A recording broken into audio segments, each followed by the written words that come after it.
Mga kapatid, Cheryl Cosim po, naglabas ng video statement si former Congressman Zaldico.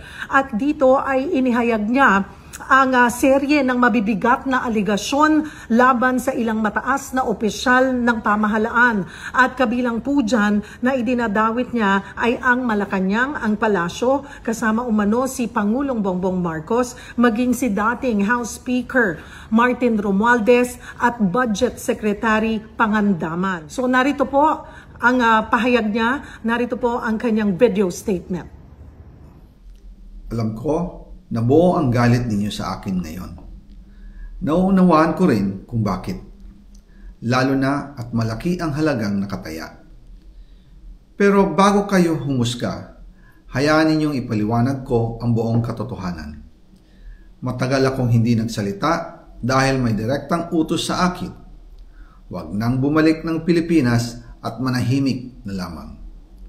Umalis ako noong July 19, 2025 para sa aking medical check-up.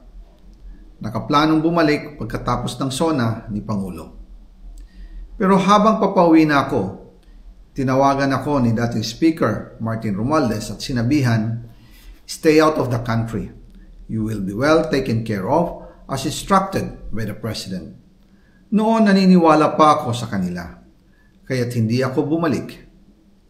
Tumikom ang aking bibig, sumunod ako, pero ang hindi ko alam, ang ibig pala nilang sabihin sa aalagaan ka namin ay gagamitin ako bilang panakipbutas sa kanilang kampanya laban sa korupsyon. Ginawa nila akong poster boy ng kanilang sariling kasinungalingan. Ngayon, hindi na ako mananahimik, ilalabas ko ang lahat ng katotohanan. May resibo, may ebidensya at may pangalan. Nagsimula ito nung tumawag si Sekmina Pangandaman sa akin nung nag-umpisa ang BICAM process last year, 2024. Ang sabi niya, katatapos lang ng meeting nila ni Pangulo at may instructions na mag-insert or magpasok ng 100 billion worth of projects sa BICAM. At sinabi pa ni Sekmina, you can confirm with Yusek Adrian Bersamin dahil magkasama sila sa meeting ni Pangulong BBM noong araw na yon.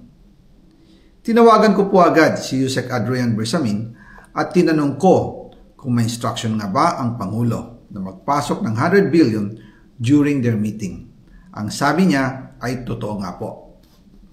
Right after our conversation, tinawagan ko po si dating Speaker Martin Romualdez at nireport ko ang instructions ng Presidente to insert the 100 billion projects. At sinabi niya sa akin, what the President wants, he gets. After ng ilang araw, nag-set po ng meeting si Sekmina Pangandaman at Yusek Adrian Bersamin sa amin ni dating Speaker Martin Romualdez sa Aguado Building in front of Gate 4 ng Malacanang at nandun din po si Yusek Jojo Cadiz. During the meeting, binigay po ni Yusek Adrian Bersamin ang listahan na worth 100 billion. Tinanong ko po si Yusek Adrian kung saan galing ang listahan.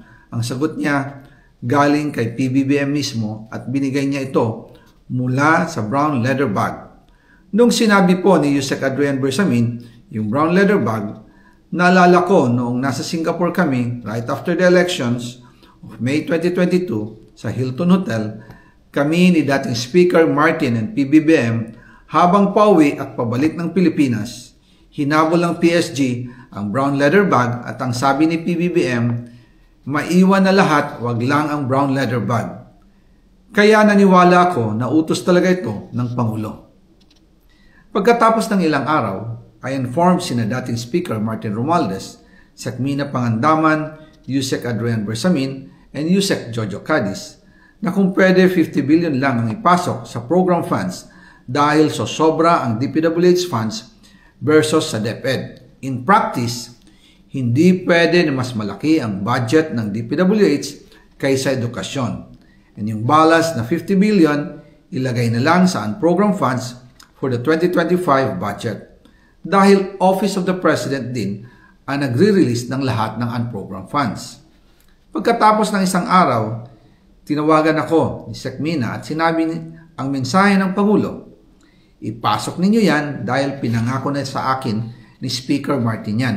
at hindi na pwedeng baguhin. Kumbaga, ang utos ng hari hindi pwedeng mabali. Again, I informed the Speaker and asked clearance about the instructions ng Pangulo. At ang sabi niya, wala tayong magagawa.